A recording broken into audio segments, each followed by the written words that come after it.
సరే ఈ మధ్య కాలంలో మీరు వినే ఉంటారు. ఏపీలోని కాకినాడ జిల్లాలో ఒక చిన్న పాప మిస్ అవ్వడం జరిగింది. అంటే పిల్లల మిస్ అవుతున్నప్పుడు ఆ బాధ్యత అనేది సమాజం పైన కావచ్చు, పోలీసుల పైన కావచ్చు పెరుగుతూ వస్తుంది. అంటే దీన్ని ఏ విధంగా చూడొచ్చంటారు? పిల్లల గురించి ప్రధానమైనటువంటి ప్రాథమికమైనటువంటి బాధ్యత ఎవరు తీసుకోవాలంటే పేరెంట్స్ తీసుకోవాలి ఫస్ట్ థింగ్. హ్మ్. అదే చదివే పిల్లలైతే పేరెంట్స్తో పాటు టీచర్స్ కూడా వాళ్ళు కేర్ తీసుకుంటారు. ఒకవేళ మిస్ అయినా కూడా వెంటనే వాళ్ళ పేరెంట్స్కి ఇంటిమేట్ చేసి జాగ్రత్తలు తీసుకోవాలని చెప్తారు. హ్మ్. ఇది ప్రధానమైనటువంటిది. అవును. ఇంకోటి సోషల్ రెస్పాన్సిబిలిటీ కూడా ప్రతి ఒక్కరికి ఉండాలి. మనం చూస్తున్నాం ఈ బాలిక విషయంలోనే కాదు, మరొక బాలిక విషయంలో ఈరోజు న్యూస్ చూశాను. ఒక పాప రోడ్డు పైన కనిపిస్తే కనిపిస్తుంది. ఒక ఈ మన పాపను కాల్ పల్లీలు. చేయమ దగ్గర కనిపిస్తే తద్వారా ఆమె ఇన్ఫర్మేషన్ అందియడము అవన్నీ జరిగినాయి. జీడిమెట్ల పోలీస్ స్టేషన్ పరిధిలో ఇద్దరు పిల్లలు తప్పిపోతే ఒక ఆటో డ్రైవర్ వాళ్ళిద్దరిని చేరదీసి హ్మ్. పోలీసులకు సమాచారం అందించి వాళ్ళ పేరెంట్స్కి అప్పచెప్పడం జరిగింది. హ్మ్. అంటే పిల్లల సేఫ్టీ గురించి వాళ్ళ భద్రత గురించి ప్రధానమైనటువంటి ప్రాథమికమైన బాధ్యత తల్లిదండ్రులే తీసుకోవాలి. ఒక కన్నేసి పెట్టాలి. హ్మ్. కేవలం సంపాదన, తిరుగుడు, అక్కడిక్కడ ఫంక్షన్ ఇవి మాత్రమే కాదు. మన పిల్లల్ని మనమే జాగ్రత్తగా చూసుకోవాలి. మనం ప్రేమగా చూసుకున్నంతగా ఈ ప్రపంచంలో ఎవ్వరు మన పిల్లల్ని ప్రేమగా చూసుకోడు. కాబట్టి వాళ్ళు ప్రధాన బాధ్యత తీసుకోవాలి. అంటే ఈ మధ్య కాలంలో పిల్లల మిస్సింగ్ అనేది, పిల్లల్ని రోడ్డు మీద వదిలేయడం అనేది చాలా విపరీతంగా పెరిగిపోతుంది సార్. అంటే దీంట్లో ప్రత్యేకంగా మనం గుర్తుపెట్టుకోవాల్సింది ఏంటంటారు? ఒకటి, పిల్లల్ని చాలామంది రోడ్డు పైన వదిలిపెడితే ఇప్పుడు భారతీయ న్యాయ సంహిత ప్రకారం ఏంటంటే ఎవరైనా సరే పిల్లల్ని హ్మ్. రోడ్ల పైన వదిలిపెట్టేసి వాళ్ళని అడుక్కునే విధంగా చేసినా, లేకపోతే వాళ్ళకి కావాలని చెప్పేసి ఇంటెంట్లీ అబాండన్ చేసినా సరే వాళ్ళకి అప్ టు 7 years వరకు జైలు శిక్ష, జరిమానా కూడా పడుతుంది. హ్మ్. ఓకే. ఇంకొద్దిమంది ఏంటంటే అధిక సంతానం ఉండి వాళ్ళని చూసుకోలేక బయట వదిలిపెడతా ఉంటారు. హ్మ్. వాళ్ళకి కూడా కఠినమైనటువంటి జైలు శిక్ష అలాగే జరిమానా కూడా ఉంటుందన్నమాట. అయితే పిల్లల్ని అలా ఎందుకు వదిలిపెడుతున్నారంటే ఒకటి వాళ్ళ బాగోగులు చూసుకోలేక, రెండోది ఆర్థికమైనటువంటి భారం వాళ్ళపైన పడడం వల్ల, మూడోది ఏంటంటే చదువులు చెప్పలేక, ఈ ఫీజులు కట్టలేక, సరైన జాబ్ లేక ఈ విధంగా చేస్తున్నారు. నిన్ననే ఒక అతను ఆర్థిక సమస్యల వల్ల అతను ఏం చేశాడు, తన ఇద్దరు పిల్లలకి విషయం ఇచ్చి తాను కూడా చనిపోవడం జరిగింది. ఇవి కూడా ఎక్కువ అవుతున్నాయి ఈ మధ్య. ఎక్కువ అయిపోతుంది. ఇక ఆ విషయం అయితే ఇక వాళ్ళు కొంతమంది భర్తలు అయితే భార్య అడల్టరీ విషయాలు కావచ్చు, ఇంకేమైనా విషయాలు భరించలేక ఈ మధ్యన మగవాళ్ళకి చాలా సమస్యలు వస్తున్నాయి. ఒకప్పుడు ఆడవాళ్ళు బాధితులుగా ఎక్కువ ఉండేవారు. ఇప్పుడు ఆడవాళ్ళ వల్ల మగవాళ్ళు ఎక్కువ చనిపోతున్నారు. అది చాలా దురదృష్టకరమైనటువంటి విషయం. అందులో చట్టాలు కూడా ఆడవాళ్ళకే ఎక్కువ సపోర్టివ్ గా ఉంటాయి. మగవాళ్ళు కూడా అంటే బయటికి వచ్చి చెప్పుకోలేనంతగా కూడా చాలా వరకు వెనకడుగు వేస్తూ ఉంటారు. చట్టం ముందు ఆర్టికల్ 14 మనకి ఏం చెప్తుంది, మగవాళ్ళైనా ఆడవాళ్ళైనా సరే చట్టం ముందు సమానమే అని చెప్తుంది. చట్టం ముందు సమానమే, కానీ బయట సిచ్యువేషన్ ఎట్లుందంటే ఒక అమ్మాయి రోడ్డు పైన కూర్చొని నడిస్తే 100 మంది మగవాళ్ళు వస్తారు. నీకు ఏ విధంగా హెల్ప్ చేయాలి, నీకు ఏం కావాలి, క్యాబ్ బుక్ చేయాలా, మీ ఇంటి పేరు ఏం పేరు, మీరు ఎక్కడ ఉంటారు, మీ ఇంటి దాకా వచ్చి సహాయం చేయాలి అంటారు. అదే మగాడు బాధ వచ్చి రోడ్డు పైన కూర్చుంటే వీడు ఇప్పుడే ఫుల్ తాగినట్టుంది ఏడుస్తున్నాయి అనుకుంటారు. ఈ సమాజానికి మగవాళ్ళు అంటే ఎప్పుడు తక్కువనే. ఈవెన్ మగవాళ్ళ హక్కుల గురించి కూడా మేము బాగా విస్తృతంగా మగవాళ్ళ హక్కుల గురించి కూడా మనం చేస్తున్నాం. వీలైతే దాని గురించి కూడా we can cover nice video about men rights as well. ఎందుకంటే సగటుగా ఒక నెలకి విమెన్ సేఫ్టీ గురించి ఒక 1200 కాల్స్ వస్తే మెన్ సేఫ్టీ గురించి 1400-1500 కాల్స్ వస్తున్నాయంట. అంటే మెన్ ఎంత టార్చర్ అనుభవిస్తున్నారో you can understand that. Okay, అందులో బాధ్యతలు మగవారికే ఎక్కువగా ఉంటాయి. అంటే ఉమెన్స్ కూడా ఉంటాయి, కానీ బాధ్యత అనేది బయటికి వెళ్ళి చూసుకునేది వాళ్ళే ఉంటారు కాబట్టి సఫర్ అయ్యేది కూడా వాళ్ళే ఉంటారు ఎక్కువగా. వాళ్ళ కోసం ఎవరైనా పోరాడాల్సిందే, ఖచ్చితంగా మాట్లాడాల్సిందే. You rightly said madam. Exactly. ఒకవేళ అంటే సార్ ఈ మధ్య కాలంలో పిల్లలు మిస్ అవుతున్నారు చాలా వరకు కూడా. అంటే పిల్లలు చిన్న పిల్ల మిస్ అయినప్పుడు పోలీసులు కానీ ఎవరైనా తీసుకోవాల్సిన ముందస్తు జాగ్రత్తలు ఏంటి?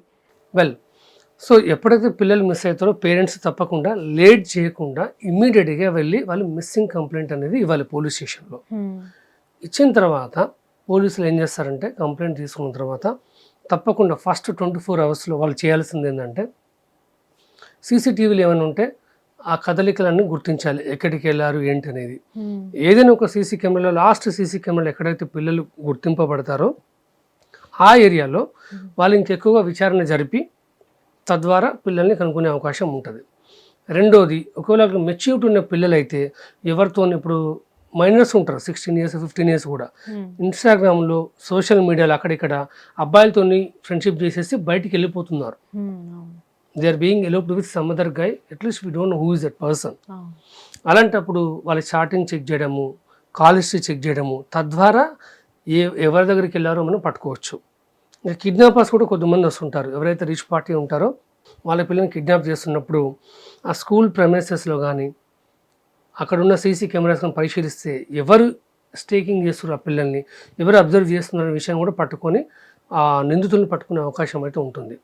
పోలీసులు అయితే శక్తి వంచన లేకుండా మిస్సింగ్ కేసులో మాత్రం చాలా జాగ్రత్త తీసుకుంటారు. ఇప్పుడు ఈ కాకినాడ కేసులో జ్ఞానేశ్వరి పాప మిస్ అయింది కదా, ఇప్పుడు దాదాపుగా 15 రోజులు అవుతుంది. ఆ పాప విషయంలో దాదాపుగా 500 మంది పోలీసులు రంగంలోకి దిగారు. ఎస్డిఆర్ఎఫ్, యాంటీ నక్సల్ గ్రూప్స్ వాళ్ళు తిరిగారు. తర్వాత ఫారెస్ట్ డిపార్ట్మెంట్ దిగారు. ఇప్పుడు లేటెస్ట్గా పవన్ కళ్యాణ్ గారు కూడా ఈ విషయం గురించి స్పందించి so is asking to expedite the process to find that girl, ఆ యాక్షన్ కూడా తీసుకుంటున్నారు. హోంమంత్రి అనిత గారు కూడా దీని గురించి చొరవ తీసుకొని చూస్తున్నారు. ప్రతి ఒక్కరు ఒక టీం వర్క్ అనేది చేస్తారు మూకుమ్మడిగా. తప్పకుండా సరే ఆ పాపను పట్టుకోవాలని చెప్పేసి, ఈవెన్ మన ఛానల్ తరపు నుంచి కూడా పాప దొరకాలని చెప్పేసి మనస్ఫూర్తిగా ఆశిద్దాం. ఎందుకంటే ఏమైనా యానిమల్స్ ఏమైనా తీసుకుపోయి ఉంటుందా అని ఒక డౌటు, కిడ్నాపర్స్ ఏమైనా తీసుకుపోయి ఉంటారా అని ఒక డౌటు, వాళ్ళు సంచార జాతికి చెందిన వాళ్ళని చెప్పేసి అక్కడిక్కడ పోతుంటారు, మరి వాళ్ళ శత్రువులను వచ్చేసి కిడ్నాప్ చేసి ఉంటారా అనేది అదొక డౌటు. చాలా డౌట్స్ ఉన్నాయి. కానీ శక్తి వంచన లేకుండా పోలీస్ డిపార్ట్మెంటు, ఫారెస్ట్ డిపార్ట్మెంటు అందరూ ప్రతి ఒక్కరు సర్చ్ చేస్తున్నారు. Hopefully we may listen the positive news. Let's hope for the best. కానీ సార్ ఇప్పుడున్న టెక్నాలజీతో ఏదైనా నేరం జరిగితే ఈజీగా దొరికిపోతారు ఇప్పుడున్న అవకాశాలు బట్టి. కానీ ఈ పాప విషయంలో కానీ 15 రోజులు అవుతున్నా ఇప్పటికీ ఒక్క క్లూ కూడా దొరకలేదు. అటు ఫారెస్ట్లోకి వెళ్ళిపోయినా ఎక్కడో ఒక దగ్గర ఏదో ఒక క్లూ దొరుకుండేది, కిడ్నాప్ చేసినా ఎక్కడో ఒకటి దొరికేది. కానీ ఈ పాప విషయంలో ఏం జరిగింది, ఎందుకు కేసు అనేది ముందుకు వెళ్ళట్లేదు అనుకోవచ్చు? కేసు అనేది తప్పకుండా ముందుకు వెళ్తుంది. ఎందుకంటే స్టార్టింగ్లో మీరు చూస్తే కేవలం కొద్దిమంది పోలీసులు మాత్రమే ఈ విచారణలో భాగంగా ఉండే. దాని తర్వాత దాని సంఖ్య 250, ఇప్పుడు 500. తర్వాత దాదాపు కొన్ని వందల డ్రోన్ కెమెరాస్తోని ఫారెస్ట్ పైకి దాదాపు కొన్ని మీటర్ల పైకి పంపించేసి అనువరువు జాలి పడుతున్నారు. అంటే జాలి పట్టి తప్పకుండా పాప దొరకాలని చెప్పేసి చాలా ఇంటెన్సివ్గా, చాలా డెడికేటెడ్గా వాళ్ళైతే చెక్ చేస్తున్నారు. అంటే స్టార్టింగ్లో దొరికిన కొన్ని ఆధారాలు కంపేర్ చేసుకుంటే ఇప్పుడు చాలా ఆధారాలు పాపకు దొరుకుతున్నాయి. అంటే ఆ కుక్క ఎక్కడ దానికి వెళ్ళింది, ఆ కుక్క విషయంలో కావచ్చు, లేకపోతే ఏ దారిలో వెళ్ళిందని చెప్పేసి మరో కోణంలో కూడా పోలీసులు అయితే వాళ్ళ శక్తి వంచన లేకుండా తప్పకుండా హార్డ్ వర్క్ అయితే చేస్తున్నారు. అయితే ఏదైనా ఒక గుంతులో పడిపోయినా, లేకపోతే ఏమైనా యానిమల్స్ వచ్చి మింగినా, తిన్నా, ఎక్కడికైనా వెళ్ళినా సరే కొన్నిసార్లు చాలా కష్టం ట్రేస్ చేయడం. ఎవరైనా సరే, ఈవెన్ పెద్దవాళ్ళైనా సరే చిన్నవాళ్ళైనా సరే చాలా కష్టం.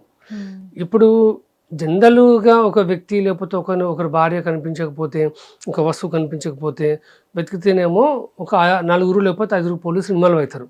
ఇక్కడ వందల మంది పోలీసులు, స్వయాన home minister, deputy home minister గారు, ముఖ్యమంత్రితో సహా అందరూ దీనిపైన దృష్టి పెట్టేసి మొత్తం రాష్ట్రం 2 తెలుగు రాష్ట్రాలు కూడా ఎదురు చూస్తున్నాయి పాప ఎప్పుడు దొరుకుతుందా అని చెప్పేసి.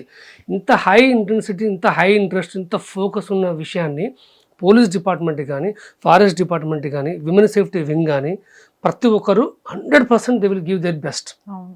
డెఫినెట్గా వాళ్ళు మనకి గుడ్ న్యూస్ ఇస్తారని అనుకుంటున్నాను. వెరీ సూన్ ఆ పాప కూడా ప్రాణాలతో దొరకాలని చెప్పేసి మనం కోరుకుందాం. దాంట్లో అంటే చాలా వరకు సార్ అంటే పాప మిస్ అయ్యి ఇన్ని రోజులు కావస్తుంది, ఇప్పటి వరకు దొరకలేదని చాలామంది బాధపడుతున్నారు. క్షేమంగా తిరిగి రావాలని కూడా కోరుకుంటున్నారు. చాలా అంటే మీరు ఒక అడ్వకేట్గా ఇలాంటి కేసులలో అంటే గతంలో కానీ ఇప్పుడు కానీ ఎలా జరుగుతుంది అని అనుకోవచ్చు కిడ్నాప్స్లలో? వెల్, కొన్నిసార్లు ఏంటంటే చిన్నపిల్లల్ని కిడ్నాప్ చేస్తుంటారు. కిడ్నాప్ చేసినప్పుడు మనం యాజ్ పర్ బిఎన్ఎస్ మనం వాళ్ళపైన కేసు ఫైల్ చేస్తాం. ఓకే, తర్వాత విచారణ ఉంటుంది. నేర నిరూపణ అయిపోతే వాళ్ళకి నాన్ అవైలబుల్ కేసు అవుతుంది వాళ్ళపైన. చాలా సీవియర్గా ఆ అఫెన్స్ అనేది severe offence. They will go to behind the boss, they will be put them. Okay, అయితే ఎనీ కేసు, కిడ్నాప్ కేసులో, ముఖ్యంగా కిడ్నాప్ కేసులో అయితే ఒకటి డబ్బు కోసమా, లేకపోతే మెడలో బంగారం కోసమా, లేకపోతే వాళ్ళ అవయవాలు అమ్మడం కోసమా, లేకపోతే మెడికల్ పరీక్షల కోసం అని చెప్పేసి కిడ్నాప్ చేసి ఆ విధంగా ఉపయోగిస్తున్నారా, లేకపోతే కుటుంబ వాళ్ళతో ఎవరితోనే కలహాలు ఉన్నాయా? సో ఇలా చాలా కోణాలు ఉంటాయి. పోలీసులు కూడా ఈ కోణంలో ఆలోచిస్తారు. వాళ్ళకి వేరే వాళ్ళకి పాలకి గొడవలు ఉన్నాయా, లేకపోతే రీసెంట్గా సీసీ కెమెరాల ద్వారా ఎవరైనా అపరిచిత వ్యక్తులు వచ్చినట్టు అలా కూడా చెక్ చేస్తూ ఉంటారు. ఏ వ్యక్తి అయినా సరే కావచ్చు, చిన్నపిల్లలు కావచ్చు, పెద్ద పిల్లలు కావచ్చు, ఎవరైనా కావచ్చు, కిడ్నాప్ చేస్తే మాత్రం చట్టపరంగా కఠిన శిక్ష అనేది ఉంటుంది. ఎస్పెషల్లీ చిన్న పిన్న విషయాల్లో మాత్రం ఈ మధ్యన మీరు 2 years బ్యాక్ కూడా చూస్తే తిరుపతిలో ఒక 6 years ఉన్న పాపని ఇంటి పక్కల వ్యక్తి అన్న అని పిలుచుకున్న వ్యక్తి రేప్ చేసి చంపేయడం జరిగింది, మొత్తం పాతిపెట్టి. తిరుపతిలోనే జరిగింది ఈ విషయం. It was very sad incident యాక్చువల్గా. ఈ మధ్య అలాంటి కేసులు కూడా ఎక్కువ జరుగుతుంది. అయితే ఈ పాప విషయంలో కూడా ఏం జరుగుతుంది అనేది మనం ఊహించలేము, ఎందుకంటే నిజాలు బయటపడేంత వరకు మనం ఏం ఊహించలేము. ఎందుకంటే మనం ఏదైనా అన్నా కూడా ఏంటంటే పేరెంట్స్ మనం హర్ట్ చేసినట్టు అవుతుంది. కాకపోతే ఏంటంటే మనం శుభసూచకంగా పాజిటివ్ థింకింగ్ చేస్తూ దొరకాలని అనుకుందాం. కానీ ఎవరైనా కిడ్నాప్ చేసే ప్రయత్నాలు చేసినా, ఏమైనా లైంగిక కార్యక్రమాలు చేసినట్టు తెలిసినా సరే పోక్సో కేసు వాళ్ళపైన నమోదవుతుంది, రిగరస్ ఇంప్రిజన్మెంట్ ఉంటుంది వాళ్ళకి. ఒకవేళ లైంగికమైనటువంటి కార్యకలాపాలు ఎవరైనా చేస్తే, ఈ విషయమైన కాదు పిల్లల విషయంలో చేస్తే 20 years వరకు జైలు శిక్ష, అలాగే జరిమానా కూడా ఉంటుంది. లాస్ట్ వీక్ ఒక కేసు వచ్చింది, మీరు వార్త వినే ఉంటారు. ఒక పోలీస్ కానిస్టేబుల్ ఒక మైనర్ అమ్మాయి వెంట పడి అమ్మాయితోని సెక్సువల్ ఇంటర్కోర్స్ చేసి ఆ విషయం బయట పెడితే వాళ్ళ అమ్మా నాన్న ప్రాణాలు తీస్తానని, ఆ అమ్మాయిని చంపేస్తానని చెప్పేసి భయభ్రాంతులకు గురి చేస్తే అతనికి 31 years జైలు శిక్ష వేయడం జరిగింది కోర్టు. ఎస్. అంటే సార్ పర్టికులర్గా ఇప్పటి వరకు ఉన్న కేసులు ఏవైతే ఉంటాయో దాంట్లో ముఖ్యంగా మనం చూడాల్సింది ఏంటంటే, ఇప్పుడు పాప విషయంలో అనే కాదు, చాలా వరకు కూడా ఇలాంటి కేసులు అనేవి జరుగుతూ ఉంటాయి. వీటిలలో ప్రత్యేకంగా దృష్టి పెట్టి జాగ్రత్తగా ఉండాలి, పిల్లల్ని కూడా జాగ్రత్తగా చూసుకోవాల్సి ఉంటుంది. ఆ బాధ్యత తల్లిదండ్రులపైనే ఉంటుందని చెప్పారు. పర్టికులర్గా ఇలాంటివి జరిగినప్పుడు ఎలాంటి జాగ్రత్తలు తీసుకోవాలి? Yes, it's great question. ఎందుకంటే తల్లిదండ్రులు ప్రతి నిమిషం ప్రతి గంట పిల్లల దగ్గర ఉండలేరు. ప్రతి ఒక్కరికి ఉద్యోగాలు ఉంటాయి, బయటికి వెళ్ళాల్సి వస్తుంది. ఓకే, అయినప్పటికీ కూడా జాగ్రత్తలు ఏం పడాలంటే కేవలం తల్లిదండ్రులు మాత్రమే కాదు, మన సొసైటీలో ఉన్నాం కాబట్టి ప్రతి కాలనీ సర్కిల్లో అందరు కలిసి ఒక CCTV కెమెరా పెట్టుకోవడం బెటర్. మీరు గతంలో 5 years బ్యాక్ చూసుకుంటే ఎక్కడ పడితే అక్కడ చైన్ స్నాచెస్ బాగా జరుగుతుండేది, స్నాచింగ్. ఇప్పుడు ఎందుకు జరగట్లేదు? CC కెమెరాలు. కిడ్నాప్లు కూడా చాలా పెరిగి, ఇంతకుముందు చాలా ఉండే, ఇప్పుడు చాలా తక్కువ అయిపోయినాయి. మర్డర్లు కూడా చాలా ఎక్కువ ఉండే, ఇప్పుడు చాలా తక్కువ అయిపోయినాయి. టెక్నాలజీని మన జీవితంతో పాటు మనం అలవర్చుకోవాలి. సో స్మార్ట్ ఫోన్ కోసము, యాపిల్ ఫోను, బనానా ఫోన్ అని చెప్పేసి లక్షలు అక్కడ తగలబెట్టకుండా ఈ ఇంటిలో ఆ ఇంటిలో కలిపి, లేకపోతే ఎవరింటికి వాళ్ళకు ఒక చిన్న CC కెమెరా పెట్టుకుంటే చాలా అఫోర్డబుల్ ప్రైస్లో వస్తుంది. CC కెమెరా ఎవరికైనా సరే పెట్టుకోవచ్చు. కాబట్టి నేను ఈ అటవీ ప్రాంతం గురించి చెప్పట్లేదు, జనరల్గా ఎక్కడైనా సరే అఫోర్డబుల్ ప్లేస్లలో అఫోర్డబుల్ ప్రైస్లో మనం CC కెమెరాలు పెట్టుకోవాలి. మన పిల్లలు ఎవరితో మాట్లాడుతున్నారు, ఎవరు కొత్త ఫ్రెండ్స్ ఎవరు, ఒకవేళ మైనర్ అమ్మాయిలు మైనర్ అబ్బాయిలు ఎవరితో చాట్ చేస్తున్నారు, వాళ్ళ ప్రవర్తనలో ఏమైనా మార్పు వచ్చిందా, కొత్తగా ఎవరు ఆడుకుంటున్నారు, ప్రతి విషయం పైన వాళ్ళు దృష్టి కేంద్రీకరిస్తేనే మన పిల్లల్ని మనం జాగ్రత్తగా పెట్టుకోవచ్చు. లేకపోతే విత్ ఇన్ 24 hours ఈ స్టేట్ నుంచి ఇంకో స్టేట్కి తీసుకుపోయారు అనుకో కష్టం. కొన్నిసార్లు ఏమవుతుందంటే సెలబ్రిటీ కేసులు ఉంటే సెలబ్రిటీ కేసులు చూస్తారు కొద్దిమంది, మామూలు పిల్లలు వాళ్ళు తప్పిపోతే పోలీసులు జాగ్రత్తగా ఎంత తీసుకుంటారు అనేది కొంచెం డౌట్ఫుల్ అయ్యా. ఎందుకంటే ఇంత పెద్ద చట్టం ఎంత బాగున్నా, ఎన్ని సెక్షన్స్ వచ్చినా, ఏది వచ్చినా సరే ఒక పేదవాడికి అన్ని దూరమే ఉంటాయి, ధనవంతుడికి అన్ని గేట్ పాసులు రెడీగా ఉంటాయి పోవడానికి. ధనవంతుడికి ఉన్నంత యాక్సెస్ పోలీసుల దగ్గరైనా లేకపోతే ఎమ్మెల్యే ఎంపీ దగ్గరైనా ఒక పేదవాడికి ఉండదు. బయటనే ఇక్కడ ఆపేస్తారు. ఒక బెంచ్ కార్లో ఇప్పుడు నువ్వు ఒక పోలీస్ ఆఫీసర్ని కలవాలనుకుంటే బెంచ్ కార్లో పోయి అక్కడ దిగితే కానిస్టేబుల్ నమస్తే సార్ ఎవరి దగ్గరికి వెళ్ళాలి సార్ తీసుకుపోవాలా అంటాడు. అదే మీరు ఒక పేదవాడి సైకిల్ అక్కడ ఆపితే సైకిల్ ఫస్ట్ పక్కన పెట్టి అక్కడ ఎవరు నువ్వు అని అంటారు. స్వయాన DGP గారు చెప్పారు, ఈవెన్ సైకిల్ దొక్కే వ్యక్తి వచ్చినా సరే వాళ్ళని సార్ అని అడ్రస్ చేయాలి, అంటే సార్ అని పిలవాలి, కూర్చోబెట్టాలి, సార్ మీ సమస్య ఏంటని అడగాలి అని అంటారు. ఇవన్నీ జరుగుతాయి నిజానికి కష్టం. కాబట్టి మనమే ముందస్తు చర్యలు తీసుకోవాలి మన పిల్లల గురించి. మనకంటే పెద్ద పోలీస్ అంటే ఏంది, who are giving the protection. మనకు తల్లిదండ్రుల కంటే తండ్రి కంటే పెద్ద పోలీస్ ఆఫీసర్ ఎవరు ఉంటారు పిల్లల జాగ్రత్త విషయంలో? తల్లి కంటే పెద్ద కేర్టేకర్ ప్రపంచంలో ఎవరు ఉండరు. వాళ్ళు తీసుకోవాలి.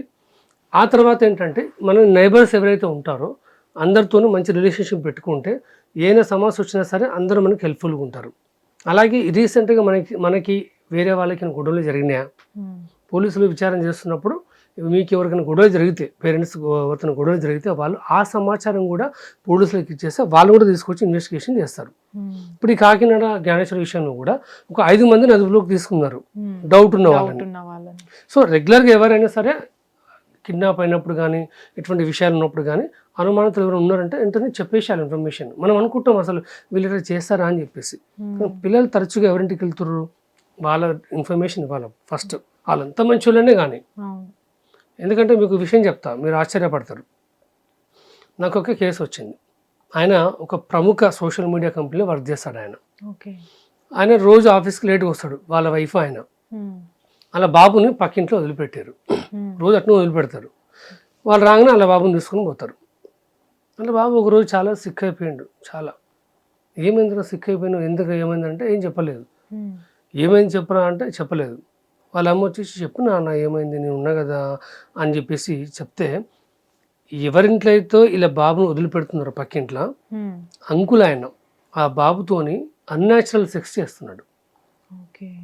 So protection of children from sexual offences, ఈ పోక్సో యాక్ట్ అనేది కేవలం అమ్మాయిలకి అనుకుంటారు కదా, ఇది అమ్మాయిలకి అబ్బాయిలకి వర్తిస్తుంది. చిల్డ్రన్ అంటే అబ్బాయి అని కాదు కదా, అమ్మాయి అని కాదు కదా, ఇద్దరికీ వర్తిస్తుంది. ఆ కేసు నిరూపణ కూడా అయింది. ఆయనకు 16 సంవత్సరాల జైలు శిక్ష పడింది.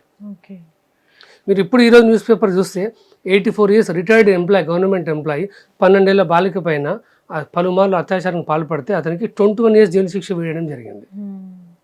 రంగారెడ్డి చైతన్యపురిలో, మన హైదరాబాద్ చైతన్యపురి ఏరియాలో జరిగింది. ఈ రోజే తీర్పు కూడా వచ్చింది కోర్టు నుంచి. So we should pay much attention for our kids and we need to keep third I on them always. చివరిగా సార్, అంటే కాకినాడ తునిలే పాప ఏదైతే ఇన్సిడెంట్ జరిగిందో దాంట్లో మనం చూస్తే సోషల్ మీడియాలో చాలా వరకు కూడా థంబ్నెయిల్స్ అనేవి, పాప దొరికేసింది, పాపని ఇలా తీసుకెళ్లారు, అలా తీసుకెళ్లారు, అంటే ఇలాంటి కేసులలో పర్టికులర్గా కిడ్నాప్ అయిన కేసులలో కావచ్చు, అంటే విచారణ జరుగుతున్న సమయంలో ఇట్లాంటివి మనం అందించడము, ప్రజల్ని భ్రాంతులకు గురి చేయడం అనేది కరెక్టే అంటారా? అది ఏమాత్రం కరెక్ట్ కాదు. ఎందుకంటే న్యూస్ ఛానల్స్ అంటేనే నిజాన్ని బయటకు చూపెట్టాలి. ఏదైనా ఒక పాజిటివ్ సైన్ ఉందంటే okay, that's fine, you can create some thumbnail పాజిటివ్గా. కానీ కేవలం వ్యూషిప్ కోసమో వ్యూస్ కోసమో అలా చేయడము ఎలా అవుతుందంటే, పాప విషయం పక్కన పెడితే వాళ్ళ తల్లిదండ్రులు పక్కదారి పట్టించినట్టు అవుతుంది. కేసును కూడా ఒక్కొక్కసారి కేసు పక్కదారి విషయం పక్కన పెట్టేసి అది కేసు అనేది గ్రౌండ్ రీజన్ పైన జరుగుతుంది కాబట్టి ఇబ్బంది ఉండదు. కానీ ప్రజలకి ఏంటంటే వాళ్ళు ఒక వేరే డైవర్ట్ అయ్యే విధంగా సమాచారం ఇచ్చినట్టు ఉంటుంది. ఎవరైనా సరే థంబ్నెయిల్స్ పెట్టి భయభ్రాంతులకు గురి చేసి న్యూసెన్స్ క్రియేట్ చేస్తే వాళ్ళపైన కూడా కేసు ఫైల్ అవుతుంది. వాళ్ళ ఊరికి వదిలిపెట్టరు, అవుతుంది. ఇప్పుడు సపోజ్ ఒక పోక్సో కేసు నడుస్తుంది అనుకోండి, వాళ్ళ పేర్లు కానీ, ఇప్పుడు ఖమ్మంలో చాలా ఘోరమైన సంఘటన జరిగింది. So definitely we will discuss on next video on that. But వాళ్ళ పేర్లు కానీ, ఆ పాప పేరు కానీ, వీడియో కానీ ఏమైనా బయట ఎవరైనా పెడితే మాత్రం వాళ్ళకి కఠినంగా శిక్ష అనేది ఉంటుంది. పోక్సో యాక్ట్లో సపరేట్ సెక్షన్ కూడా ఉంది దానికోసం. Okay sir, thank you so much. Hit TV app, ఇందులో short news, live news, entertainment shows, movies, digital magazines తో పాటు మీ జిల్లా వార్తలను కూడా ఫ్రీగా చూడొచ్చు. ఇంకెందుకు ఆలస్యం, వెంటనే హిట్ టీవీ యాప్ ని డౌన్లోడ్ చేసుకుని ఫ్రీగా ఎంటర్టైన్మెంట్ పొందండి. Hit TV app, hit TV app, please download hit TV app. Hit TV app ని ఫ్రీగా డౌన్లోడ్ చేసుకుని ఎంజాయ్ చేయండి. మీకు నచ్చిన ఎంటర్టైన్మెంట్ కోసం హిట్ టీవీ యాప్ ని ఫ్రీగా డౌన్లోడ్ చేసుకుని ఎంజాయ్ చేయండి. హిట్ టీవీ యాప్ ని డౌన్లోడ్ చేసుకుని ఆస్వాదించండి, ఆశీర్వదించండి. ఇంతమంది సెలబ్రిటీలు హిట్ టీవీ యాప్ ని డౌన్లోడ్ చేసుకోండి అని చెప్తున్నారంటే ఎంత మంచి యాప్ ఆలోచించండి. అమెరికా అమెరికా అమెరికా అమెరికాలో చదవాలనుకునే వాళ్ళకి విశ్వసనీయమైన పేరు మన శౌర్య కన్సల్టెన్సీ. UK లో 1 year masters, UK లో 1 year masters, 2 years work permit up to 5 years visa. Contact Saurya Consultancy. Contact 89851 89851.